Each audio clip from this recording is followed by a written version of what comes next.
Hello mga brothers! Welcome back to my YouTube channel. For today's video mga brother, andito tayo ngayon sa terrace ng aking bahay. So na mapapansin nyo aking terrace, dati marami itong halaman. So dito yung mga halaman ni Mrs. Ang ginawa ko mga brother, tinanggal ko na yung bako dito. Kasi laging umuulan kasi meron tayong bako dito na kahoy. Yan, nakalagay dyan mga brother. So ngayon sa katagalan, dahil laging umuulan, nagagato siya. So ngayon, nag-aalala ko baka kasi mga patak nakakatakot, baka maka-aksidente pa. Ngayon, naisip ko mga brother, tanggalin to. So tinanggal na natin yung kahoy. So naandun nakalagay yung kahoy. Tapos yung mga halaman ni Mrs. doon nakalagay. So naisip ko mga brother, palagyan na to ng bakal. Si Mrs. mahilig mag-alaga ng halaman. So still matting yung palalagay ko dito sa side na to, saka dito sa side na to. So ngayon, yung steel matting mga brother, meron siyang mga yung parang mga paso na pwedeng isabit. Yun, isasabit din yung mga succulents ni Mrs. kasi sobrang dami na dito.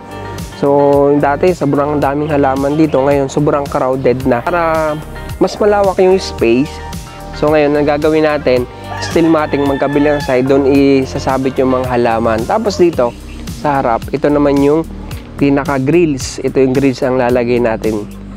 Yan. So ngayon, pag naulan, bumabaha dito mga brother. So ang gagawin natin dito mga brother, may drainage naman ako dito pinagawa. Ito, dalawang drainage natin.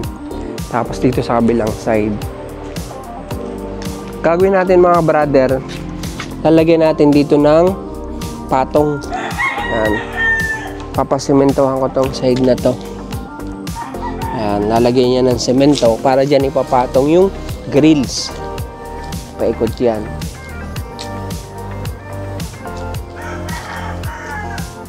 Yan. So dyan ilalagay yung grills na kapatong. Tapos papansin nyo mga brother, meron din akong solar dito. Ito yung unang solar ko na pinakabit.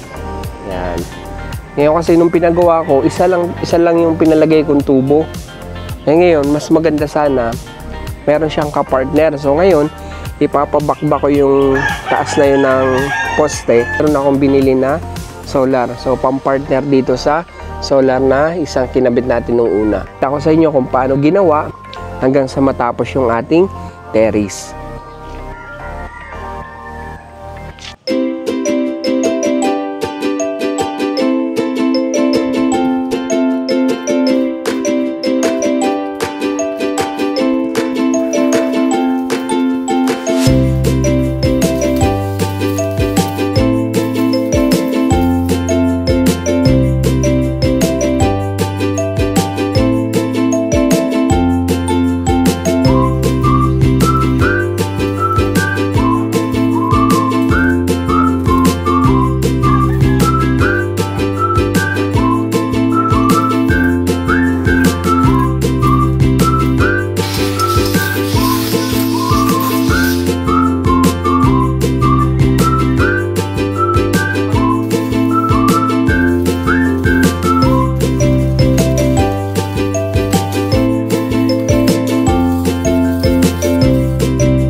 mga brother, update lang tayo sa ating pinapagawang railings ng aking terrace mga brother. So ngayon, finally tapos na siya. So ngayon mga brother, ito yung final output ng ating pinagawa.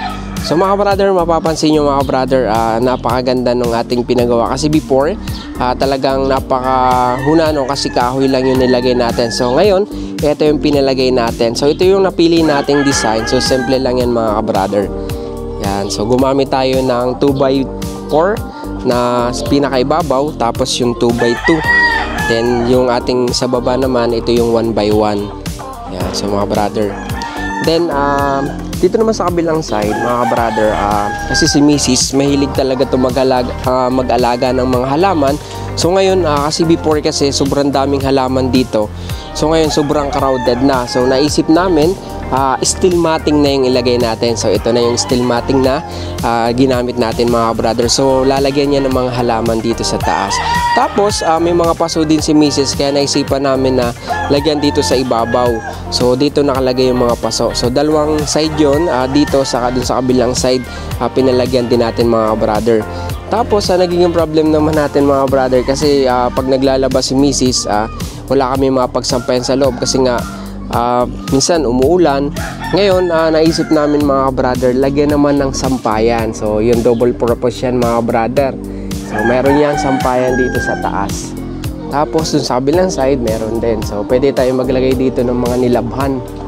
Yan. Tapos nilagyan na rin natin to mga brother kasi before meron ako ditong solar light. So yan yung solar light natin. So pinalagyan na rin natin dun sa kabilang side para partner sila. So sa gabi mga brother, napakaliwanag yan kasi dalawa yung gumaganang solar light. So napakatipid natin sa kuryente. Hindi na natin kailangang buksan yung ilaw natin dito sa labas. So dalawa yung aking ilaw dito sa taas mga brother. Pero hindi na natin yung ginagamit. So ngayon ang ginagamit natin yung solar light. So napakaliwanag yan mga brother. Yan, ito yung ating railings. Talaga namang napakaganda. So ngayon mga brother, nilagay ko dito muna na pinapinturahan ko muna ng primer. So primer muna nilagay natin. So mga brother, comment kayo kung anong pinakamagandang the best na pwede nating ikulay dito sa ating railings. So wala pa kasi akong idea kung anong kulay na ilalagay natin dito. So pwede kayong mag-comment guys para malaman natin kung anong combination na pwede natin ilagay dito. Yan yung ating output na pinagawa mga brother.